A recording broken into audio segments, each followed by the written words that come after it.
Morning, students. Today we are continuing our chapter 12 Consumer Protection. Today we are discussing three-tier redressal machinery in this chapter. This is the last topic of your syllabus. Your book is now completed, part A and part B both. So be ready for your pre-board exams. All the best. Now come to our topic. Redressal agencies means three-tier redressal machinery. अगर किसी consumer को कोई भी problem है, कोई complaint file करनी है, तो उसके पास यहाँ पर ये थ्री-टायर redressal मशीनरी है. थ्री-टायर redressal मशीनरी क्यों कहा गया? क्योंकि इसमें 3 लेवल्स हैं, डिस्ट्रिक्ट, स्टेट और नेशनल. डिस्ट्रिक्ट लेवल पर जो मशीनरी वर्क कर रही है, जिसे हम बोलते हैं डिस्ट्रिक्ट फोरम. इसी तरह से अगर हम यूपी में देखें स्टेट लेवल पर, तो स्टेट कमीशन है. और अगर हम वहाँ पे भी हमें सेटिस्फेक्शन नहीं मिला, हमें नेक्स्ट कोर्ट में जाना है, तो नेशनल कमीशन है, नेशनल लेवल पर, कंट्री लेवल पर. और अगर वहाँ से भी आपको नहीं सेटिस्फेक्शन मिल रहा, तो एक और है सुप्रीम कोर्ट लास्ट. तो ये इसमें हम डिटेल में पढ़ेंगे इसमें कि कंज्यूमर को अगर कोई कंप्लेंट फाइल करनी है तो किस तरह से उसे कहाँ किस कोर्ट में वो जा सकता है. ये फिगर, ये डायग्राम है. सबसे ऊपर सुप्रीम कोर्ट, उसके नीचे नेशनल कमीशन, उसके नीचे स्टेट कमीशन और सबसे नीचे डिस्ट्रिक्ट फोरम. अगर आप मुजफ्फरनगर में रहते हैं तो उससे पहले आपको कंप्लेंट फाइल करनी है, डिस्ट्रिक्ट फोरम में जाएंगे. वो जो डिसीजन आपको देंगे, अगर आप उससे सेटिस्फाई नहीं है तो स्टेट कमीशन में, अगर आप उससे सेटिस्फाई नहीं है तो नेशनल कमीशन में, और अगर वहाँ पे भी सेटिस्फाई नहीं है तो supreme court last. Now we study in detail about district forum. There are 644 district commissions in India. The district forum consists of a president and 2 other members, one of whom should be a woman. District forum में एक president होगा और वहाँ पे 2 other members होंगे president के अलावा, और उन 2 members में एक woman होना compulsory है. और इन सबको अपॉइंट कौन कर रहा है? स्टेट गवर्नमेंट, जो इस समय वहाँ पर रूल कर रही है. Complaint can be made to the appropriate district forum when the value of the goods or services in question along with the compensation claimed does not exceed rupees 20 lakhs. मतलब अगर कंज्यूमर को जो complaint करनी है ना, उसका जो भी नुकसान हुआ है, उसका जो उसे कंपेंसेशन चाहिए, अगर वो 20 लाख रुपीज़ के अंदर है तो वो डिस्ट्रिक्ट फोरम में जाएगा. अगर 20 लाख से ज़्यादा का है उसका कंपेंसेशन जो उसे मिलना है, तो वो स्टेट कमीशन में जाएगा. तो ये बात आपको बहुत ध्यान रखनी है. On receiving the complaint, the district forum shall refer the complaint to the party against whom the complaint is filed. If required, the goods or sample shall be sent for testing in a laboratory. The district forum shall pass an order after considering the test report from the laboratory. In case the aggrieved party, students, aggrieved party का मतलब क्या है? जिसका नुकसान हुआ है. अगर वो पार्टी सेटिस्फाई नहीं है डिस्ट्रिक्ट फोरम के ऑर्डर से, तो वो अपील कर सकती है स्टेट कमीशन को. बट यहाँ पर एक कंडीशन है कि with in 30 days of passing of the order, कि जब ऑर्डर पास हुआ है डिस्ट्रिक्ट फोरम द्वारा, उसके 30 दिन के अंदर आप अपनी कंप्लेंट लेके स्टेट कमीशन के पास जा सकते हैं अगर आप डिस्ट्रिक्ट फोरम के डिसीजन से सेटिस्फाई नहीं हैं.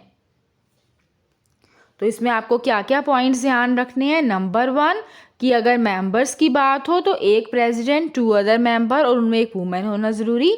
सेकंड पॉइंट जो आपको याद रखना है कि उसका अपॉइंटमेंट स्टेट कमीशन द्वारा, स्टेट गवर्नमेंट द्वारा होगा जो भी कंसर्न्ड है. सेकंड, थर्ड पॉइंट कि अगर आपका कंपेंसेशन 20 लाख रुपीज़ से एक्सीड नहीं कर रहा, 20 लाख रुपीज़ से अंदर है, तभी आप डिस्ट्रिक्ट फोरम में जाएंगे कंप्लेंट फाइल करने, अदरवाइज़ आप स्टेट कमीशन पे जाएंगे.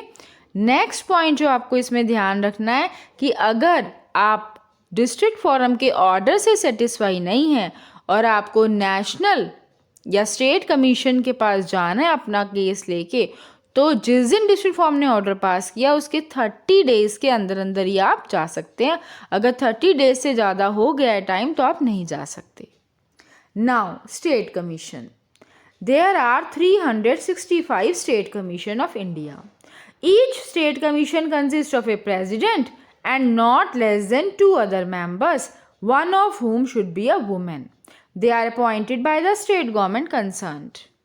A complaint can be made to the appropriate state commission when the value of the goods or services along with the compensation claimed exceeds rupees 20 lakhs but does not exceed rupees 1 crore.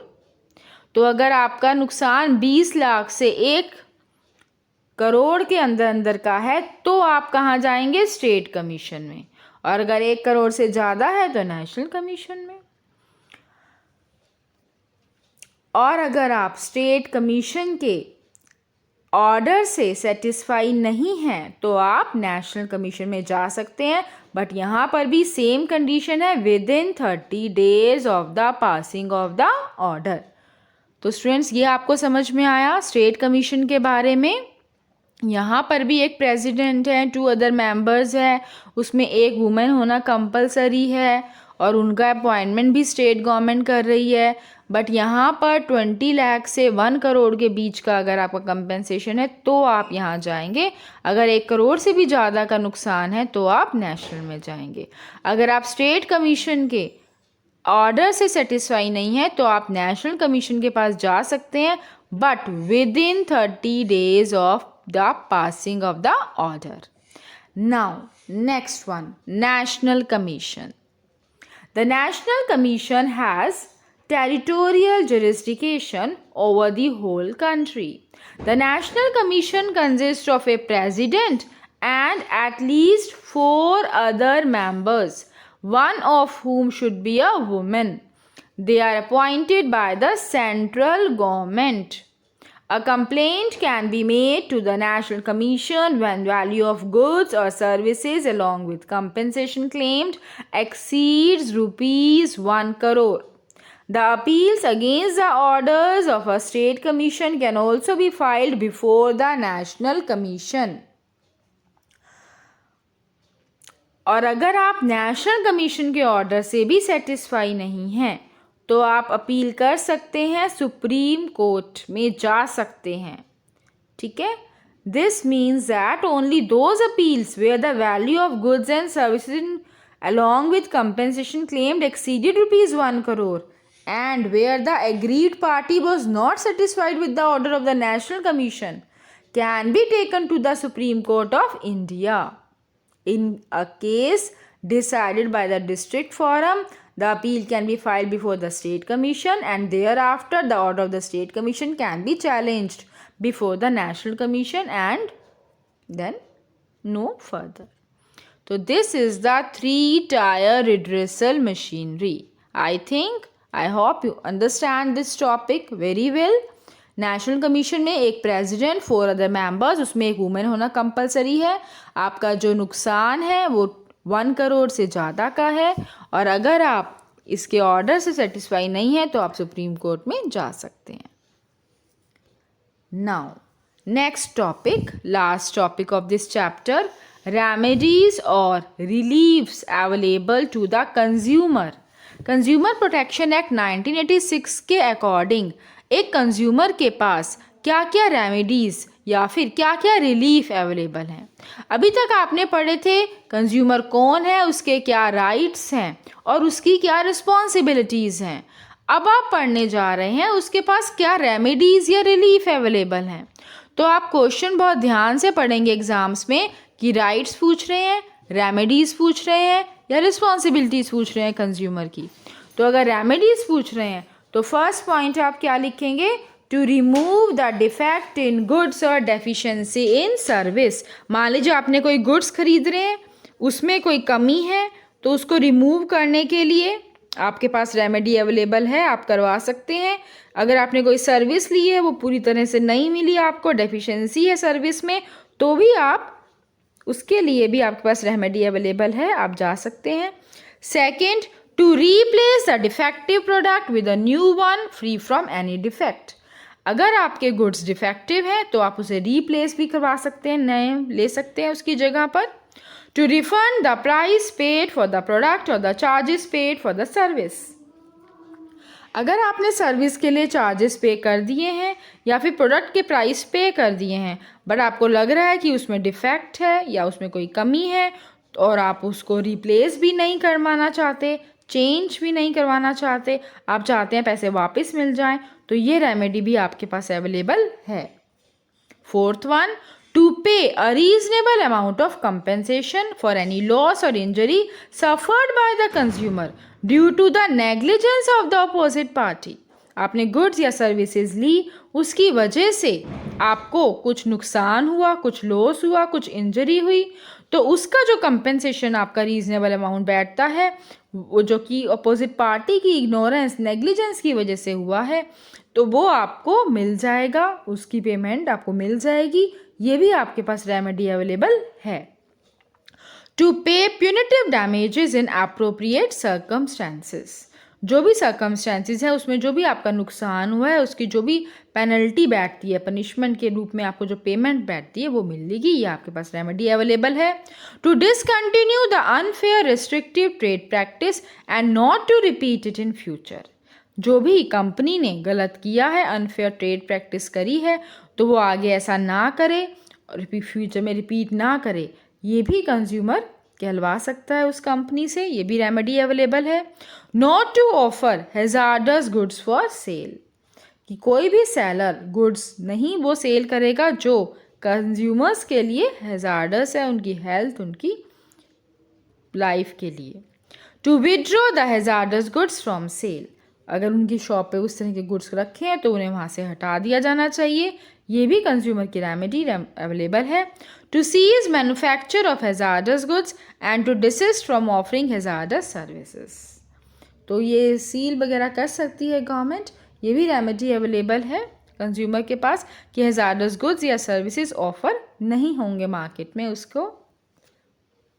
To pay any amount not less than 5% of the value of the defective goods or deficient services provided to be credited to the Consumer Welfare Fund or any other organization to be utilized in the prescribed manner। और जो भी नुकसान हुआ है defective goods या defective services से, उसकी जो वैल्यू है उसका कम से कम 5% आपको पे करना है। किसको? या तो कंज्यूमर वेलफेयर फंड में या फिर कंज्यूमर वेलफेयर जो ऑर्गेनाइजेशंस बनी हुई हैं उनमें। To issue corrective advertisement to neutralise the effect of misleading advertisement. अगर कोई कंपनी मिसलीडिंग एडवर्टाइजमेंट कर रही है तो उसको करेक्ट करवा सकते हैं आप, ये भी रेमेडी आपके पास अवेलेबल है। To pay adequate cost to the appropriate party, और जिस भी पार्टी का नुकसान हुआ है तो उसको जो भी उसकी कंपेंसेशन बनता है, जो कॉस्ट बनती है, तो वो भी आपको पे करनी होगी, ये भी एक कंज्यूमर के पास रेमेडी अवेलेबल है according to consumer protection act. Now students, your BST course is completed, your chapter 12 consumer protection is completed। Now learn all these chapter 1 to 12 and start preparing for the board as well as pre-board. All the best. Thank you.